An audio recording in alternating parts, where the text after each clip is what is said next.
Your cable is not constant tension.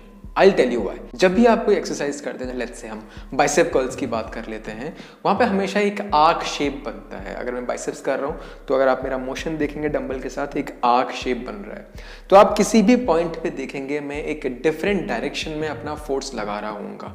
अगर आप बिल्कुल एक्सट्रीम बॉटम पॉइंट पे देखेंगे, वहाँ मैं सीधा हॉरिजॉन्टली आगे फोर्स लगा रहा हूँ। अगर आप मिड पॉइंट पे देखेंगे, वहाँ पे मैं अपनी फोर्स ऊपर की तरफ लगा रहा हूँ। अगर आप बिल्कुल एक्सट्रीम टॉप एंड पे देखेंगे, अगर मैं सपोज यहाँ तक डंबल्स लेके आ रहा हूँ तो मैं यहाँ पे पीछे की ओर हॉरिजॉन्टली अगेन अपना फोर्स लगा रहा हूँ। So the tension to be constant at each point, उस टेंशन को हमारे डायरेक्शन ऑफ फोर्स के बिल्कुल ही ऑपोजिट होना पड़ेगा। तो अगर डंबल कर्ल्स की बात करूँ, जो हमारा मिड पॉइंट है, वहां पे मैक्सिमम हमें टेंशन मिलता है, क्योंकि वहां पे हम ऊपर की तरफ ताकत लगा रहे होते हैं और ग्रेविटेशनल फोर्स हमें बिल्कुल एग्जैक्टली उसके ऑपोजिट 180 डिग्री में नीचे की ओर खींच रहा होता है। और जैसे ही हम इस एंगल से डिविएट करते हैं, हल्का सा ऊपर जाते रहते हैं या फिर वहां से नीचे जाते रहते हैं, हमारा रेजिस्टेंस और कम होने लगता है, क्योंकि हम उस 180 डिग्री जो एंगल है between our force and the resistance force, वो चेंज होने लगता है, that deviates from 180 degree angle. So to keep the resistance constant at each point, हम चाहेंगे कि जो रेजिस्टेंस है वो हमारे मोशन के बिल्कुल ही ऑपोजिट चलते रहना चाहिए। लेकिन चाहे आप डंबल का इस्तेमाल कर लें, चाहे आप केबल का इस्तेमाल कर लें, ऐसा नहीं होता है। एक एग्जांपल ले लेते हैं, लेटरल रेजेस विद केबल। तो यहाँ पे आपने पुली नीचे लगाया हुआ है और आपके मूवमेंट का एक आर्क शेप वापस बन रहा है।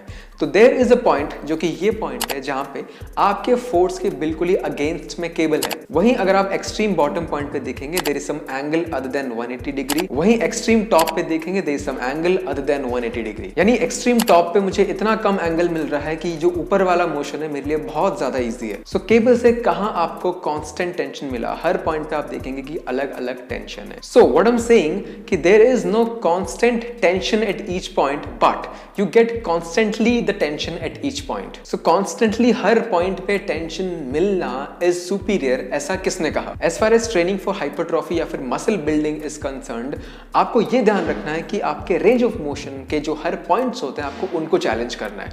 फॉर एग्जाम्पल, अगर आप डंबल साइड रेजेस करते हैं, आपको मैक्सिमम टेंशन टॉप पॉइंट पे मिलता है, क्योंकि डंबल आपको नीचे पुश कर रहा है ग्रेविटेशनल फोर्स की वजह से, और आपका जो फोर्स है वो बिल्कुल ही ऊपर है, यानी ग्रेविटेशनल फोर्स और आपके फोर्स का डायरेक्शन बिल्कुल ही ऑपोजिट है, 180 डिग्री एंगल का है। So you challenging the top portion of the movement here, और we can say you are challenging the shortened position of the deltoid muscles, यानी आपके डेल्टॉइड मसल्स ऊपर आके स्क्वीज हो जाती है, छोटी हो जाती है, और ये वाला पोर्शन आपका चैलेंजिंग आपने बना दिया डंबल के वजह से। वहीं अगर आपने केबल को यहाँ पे अपने रिस्ट लेवल पे लगाया होता, वहां पे जो आपका नीचे वाला पोर्शन है वो ज्यादा चैलेंजिंग होता, क्योंकि यहाँ पे आप बाहर की तरफ फोर्स लगा रहे हैं और एग्जैक्टली ऑपोजिट आपको केबल अंदर की तरफ खींच रहा है, जो कि 180 डिग्री का एक एंगल बन रहा है। तो यहाँ पे you are challenging the bottom position of the range of motion, या फिर वी कैन से यहाँ पे you are challenging the lengthened position of a deltoid muscle. जब पुली आपने नीचे लगाया हुआ था एक्सट्रीम एंड पे, वहां पे कहीं ना कहीं आप रेंज ऑफ मोशन के बीचों बीच ज्यादा चैलेंज फील कर रहे थे, मैक्सिमम रेजिस्टेंस मिल रहा था। सो इस तरह से पुली की हाइट को ऊपर या नीचे कर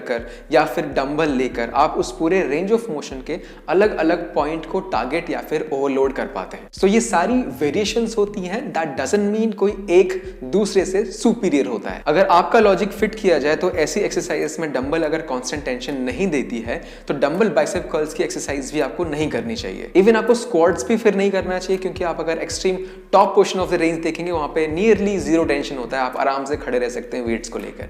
and this is the reason कि हमारे पास पेंडुलम स्क्वाट्स भी होता है, जहां पे आपके different portion of the range of motion को टारगेट किया जाता है, जहां पे टॉप पोर्शन थोड़ा सा डिफिकल्ट होता है और बॉटम पोर्शन थोड़ा सा इजी होता है। सो आपने कोई भी मूवमेंट उठाना है, उसके डिफरेंट डिफरेंट एक्सरसाइजेस चूज करने हैं, जहां पे आप सेम मूवमेंट के different portion of the range of motion को टारगेट कर रहे हो। और ये एक्सरसाइजेस आप वीक के डिफरेंट डेज में कर सकते हो, या फिर आप डिफरेंट मेसोसाइकिल्स में ये सेम मूवमेंट के लिए अलग अलग रेंजेस को टारगेट करते हुए डिफरेंट एक्सरसाइजेस रख सकते हैं। So to clear this out, cable doesn't give you constant tension at each point, but it constantly gives you tension throughout the range of motion. But किसी एक point पे थोड़ा ज्यादा टेंशन मिलेगा और उस पॉइंट से दूर, चाहे ऊपर या नीचे, टेंशन कम होता जाता है। So this would not be superior than the other as far as आप अपने मसल्स को इनफ चैलेंज कर रहे हो, क्लोज टू फेलियर लेके जा रहे हो। इट डजंट मैटर कि आप उसको कॉन्स्टेंटली टेंशन दे रहे हो या फिर किसी पोर्शन में ज्यादा टेंशन, किसी पोर्शन में कम टेंशन, जिसको हम वेरिएबल रेजिस्टेंस भी बोलते हैं। That's it for today. Thank you so much for watching. मिलते हैं नई वीडियो के साथ। Till then, stay fit, stay healthy. This is Manas. Take care.